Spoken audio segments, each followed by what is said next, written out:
Welcome, today in front of me Realme C25Y, and I'll show you how to change notification sound on this device. So first you should go to the settings application, and right now go to the sound section.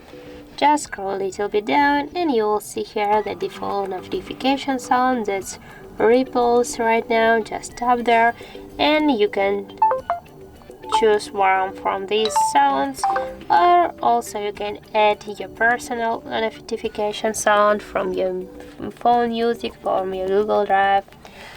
And for example, we'll go in back right now, and for example we'll go with the twinkle sound. Just now tap to OK, and as can you see, your notification sound has changed successfully to the twinkle one. So that's how it looks. If you found this video helpful, leave like, comment and subscribe our channel.